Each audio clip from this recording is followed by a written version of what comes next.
ദൈവത്തിന്റെ അതിപരിശുദ്ധമായ നാമം വാഴ്ത്തപ്പെടുമാറാകട്ടെ. എന്നെ കേട്ടുകൊണ്ടിരിക്കുന്ന എല്ലാ പ്രിയപ്പെട്ടവർക്കും നമ്മുടെ കർത്താവായ യേശുക്രിസ്തുവിന്റെ നാമത്തിൽ സ്നേഹവന്ദനം. പ്രിയരെ, ലോകം അതിന്റെ പൂർണ്ണശക്തിയോടെ കഴിയുമെങ്കിൽ വൃതന്മാരെയും ദൈവത്തിൽ നിന്നും ദൈവസ്നേഹത്തിൽ നിന്നും തെറ്റിച്ചു കളയാൻ പറ്റുമോ എന്ന് ശ്രമിച്ചുകൊണ്ടിരിക്കുന്ന ഈ കാലഘട്ടത്തിൽ നമ്മളെക്കുറിച്ച് ദൈവം ആഗ്രഹിക്കുന്ന പ്രധാനപ്പെട്ട കാര്യം ഈ ലോകത്തിന്റെ വഴികൾ പിന്തുടരാതെ ദൈവാത്മാവിനെ അനുസരിച്ചു നടന്നു ക്രിസ്തുയേശുവിലൂടെ നമുക്ക് നൽകപ്പെട്ട കൃപയുടെ അതുല്യമായ സമൃദ്ധി ഈ ലോകത്തിൽ പ്രദർശിപ്പിക്കുക എന്നുള്ളതാണ്.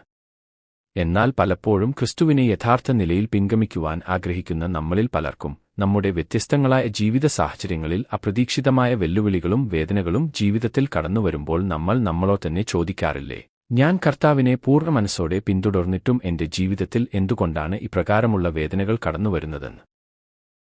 ചിലപ്പോഴൊക്കെ ചിന്തിക്കാറില്ലേ, എന്നെ ദൈവത്തിന് ഇഷ്ടം ഇല്ലാത്തതുകൊണ്ടാണോ എന്റെ ജീവിതത്തിൽ ഈ വേദനകൾ വരുന്നത് എന്ന്? ചിലപ്പോഴൊക്കെ തോന്നാറില്ലേ, ഞാൻ ശരിക്കും ഒരു ദൈവ പൈതൽ തന്നെ ആണോ എന്ന്? ഇന്ന് ഈ നല്ല സമയം ഞാൻ ദൈവത്തിൽ ആശ്രയിച്ചുകൊണ്ട് നിങ്ങളോട് പങ്കുവയ്ക്കുവാൻ ആഗ്രഹിക്കുന്ന വിഷയവും ഇതുതന്നെയാണ്.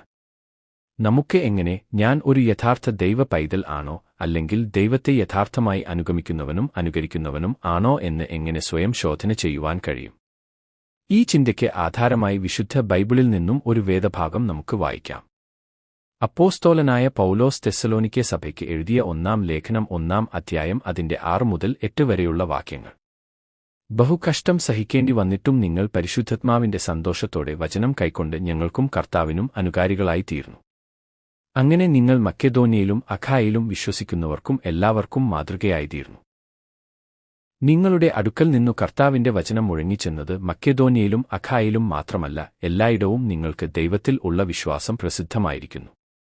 അതുകൊണ്ട് ഞങ്ങൾ ഒന്നും പറവാൻ ആവശ്യമില്ല. ഇവിടെ അപ്പോസ്തോലനായ പൗലോസ് പറയുന്നത് ജീവിതത്തിന്റെ വ്യത്യസ്തമായ സാഹചര്യങ്ങളിൽ വിവിധതരത്തിൽ ഉള്ള കഷ്ടങ്ങൾ അനുഭവിക്കുന്ന ഒരു കൂട്ടം ജനത്തെപ്പറ്റിയാണ്. പ്രിയരെ, നമുക്കറിയാം, ഇന്ന് ഈ ലോകത്തിൽ ജീവിക്കുന്ന എല്ലാ വ്യക്തികളും, അവർ സമ്പന്നർ ആകട്ടെ ദരിദ്രർ ആകട്ടെ, സമൂഹത്തിൽ അറിയപ്പെടുന്നവരോ അറിയപ്പെടാത്തവരോ ആകട്ടെ, എല്ലാവരും അവരവരുടെ ജീവിതത്തിൽ വ്യത്യസ്തങ്ങളായ വേദനകൾ അനുഭവിക്കുന്നവരാണ്. എന്നാൽ ഇവരിൽ പലരും ഇപ്രകാരമുള്ള വേദനകൾ ജീവിതത്തിൽ കടന്നുവരുമ്പോൾ അതിനോട് എങ്ങനെ പ്രതികരിക്കുന്നു എന്നുള്ളതു വളരെ ശ്രദ്ധേയമാണ്. അവരിൽ ചിലർ മദ്യത്തിലും മയക്കുമരുന്നിലും അഭയം തേടി അവരുടെ വേദനകൾ മറക്കുവാൻ ശ്രമിക്കുന്നു. മറ്റു ചിലരാകട്ടെ ഒരു മുഴം കയറിലോ മറ്റു വിവിധങ്ങളായ മാർഗങ്ങൾ ഉപയോഗിച്ചോ അവരവരുടെ ജീവൻ നഷ്ടപ്പെടുത്തിക്കൊണ്ടിരിക്കുന്നു. എന്നാൽ പൗലോസ് തെസ്സലോനിക്കയിലെ ദൈവം തിരഞ്ഞെടുത്ത, ദൈവം സ്നേഹിക്കുന്ന ജനത്തെപ്പറ്റി പറയുന്നത് അവർ അവരുടെ കഷ്ടതയിൽ സന്തോഷിക്കുന്നവരാണ് എന്നുള്ളതാണ്. പ്രിയരെ, നമ്മൾ ഇവിടെ ശ്രദ്ധിക്കേണ്ട കാര്യം എന്ത് എന്ന് ചോദിച്ചാൽ, അത് പൗലോസ് അവരുടെ കഷ്ടതകളെപ്പറ്റി അല്ലെങ്കിൽ വേദനകളെപ്പറ്റി പറയുന്ന വാക്കാണ്. നിങ്ങൾ സഹിക്കുന്ന ബഹുകഷ്ടം എന്നാണ് ഇവിടെ പറയുന്നത്. മറ്റൊരു രീതിയിൽ പറഞ്ഞാൽ അതികാഠിന്യമേറിയ കഷ്ടത എന്നാണ്. പ്രിയമുള്ളവരെ, നമ്മൾ വാസ്തവത്തിൽ ഒരു ദൈവ പൈതൽ ആണോ എന്ന് തിരിച്ചറിയുവാൻ വേണ്ടി നമ്മളെ സഹായിക്കുന്ന ഒന്നാമത്തെ കാര്യം എന്ന് പറയുന്നത് നമ്മൾ അനുഭവിക്കുന്ന വിവിധങ്ങളായ കഷ്ടതകൾ തന്നെയാണ്. നമ്മുടെ കർത്താവായ യേശുക്രിസ്തുവും തന്റെ ഇഹലോകത്തിൽ തന്നെ അനുഗമിച്ചവരോട് പറഞ്ഞത് ലോകത്തിൽ നിങ്ങൾക്ക് കഷ്ടം ഉണ്ട് എന്ന് തന്നെയാണ്.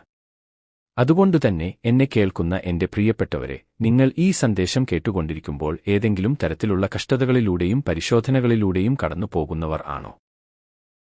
നിങ്ങൾ ദൈവിക കൽപ്പനകളും ഉപദേശങ്ങളും പ്രമാണിച്ച് ജീവിച്ചിട്ടും നിങ്ങളുടെ ജീവിതത്തിൽ അതികഠിനമായ വേദനകളും പ്രതിസന്ധികളും ഒന്ന് മാറുമ്പോൾ മറ്റൊന്ന് എന്ന രീതിയിൽ നേരിടുന്നവർ ആണോ? ആരോടും പറയുവാൻ കഴിയാതെ എന്റെ ജീവിതം എന്താണ് ഇങ്ങനെ ആയിപ്പോയത് എന്ന് ഉള്ളിൽ വിചാരപ്പെട്ട് ഞെരുങ്ങിക്കൊണ്ടിരിക്കുന്നവർ ആണോ നിങ്ങൾ? ആണെങ്കിൽ ഈ കഷ്ടതകൾക്കും വേദനകൾക്കും നിങ്ങളോട് പറയുവാൻ ഒരു സന്ദേശമുണ്ട്.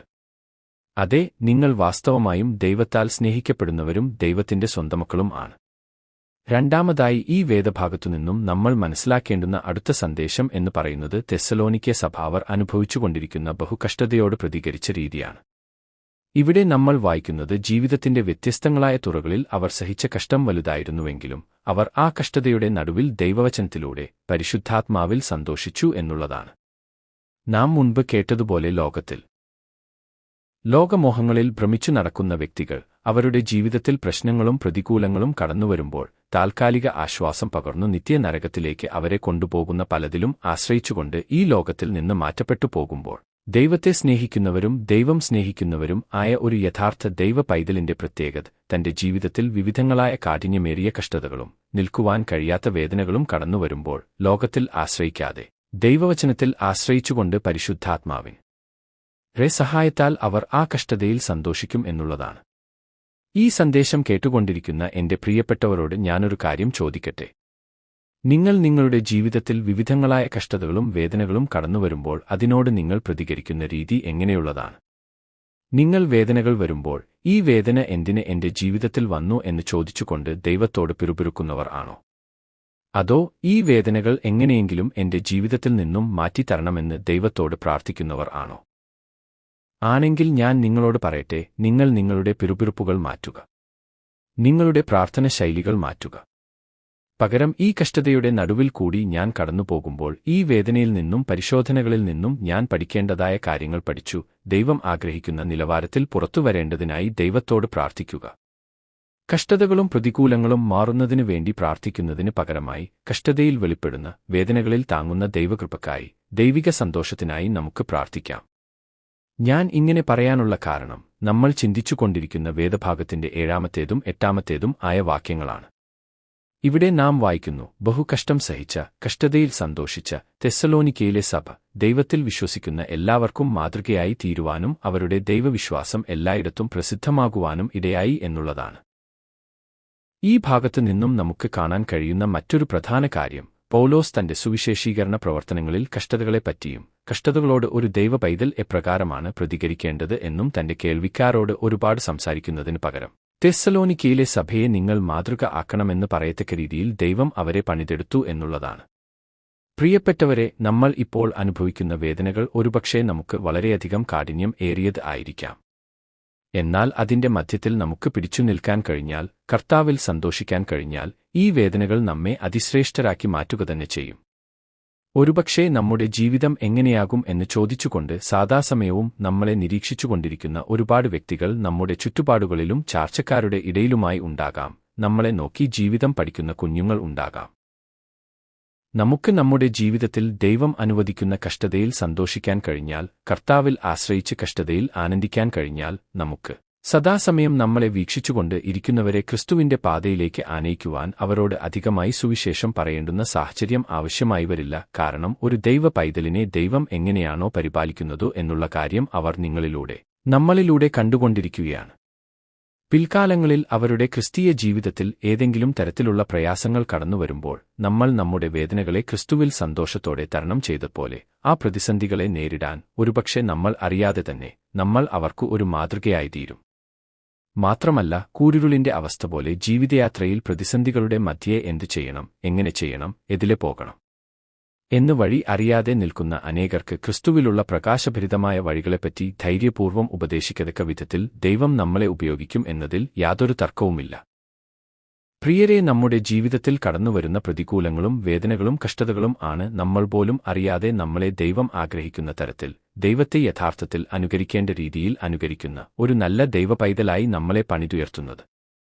മാത്രമല്ല, യേശുക്രിസ്തുവിലൂടെ ദൈവം നമുക്ക് നൽകുന്ന നിത്യപ്രത്യാശയിലേക്ക് നമ്മെ അടുപ്പിക്കുന്നതും നമ്മുടെ ജീവിതത്തിൽ കടന്നുവരുന്ന ഈ ബഹുകഷ്ടതകൾ തന്നെയാണ്. കാരണം യാക്കോബിന്റെ ലേഖനം 1-ാം അധ്യായം അതിന്റെ 12-ാമത്തെ വാക്യത്തിൽ നാം ഇപ്രകാരം വായിക്കുന്നു: പരീക്ഷ സഹിക്കുന്ന മനുഷ്യൻ ഭാഗ്യവാൻ, അവൻ കൊള്ളാകുന്നവനായി തെളിഞ്ഞ ശേഷം കർത്താവ് തന്നെ സ്നേഹിക്കുന്നവർക്കു വാഗ്ദത്തം ചെയ്ത ജീവകിരീടം പ്രാപിക്കും.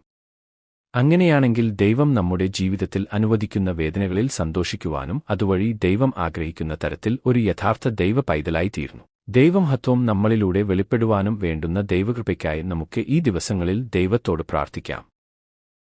ഇത്രയും സമയം ഈ വചനം സന്ദേശം ശ്രദ്ധയോടെ കേട്ടിരുന്ന നിങ്ങൾ ഓരോരുത്തരോടും ഞാൻ എന്റെ നന്ദി അറിയിക്കുകയും ദൈവം തന്റെ പുത്രനായ യേശുക്രിസ്തുവിലൂടെ തന്റെ അതുല്യമായ കൃപയ്ക്ക് ഒത്തവണ്ണം നമ്മെ ഓരോരുത്തരെയും അനുഗ്രഹിക്കുമാറാകട്ടെയെന്നും പ്രാർത്ഥിക്കുകയും ചെയ്യുന്നു.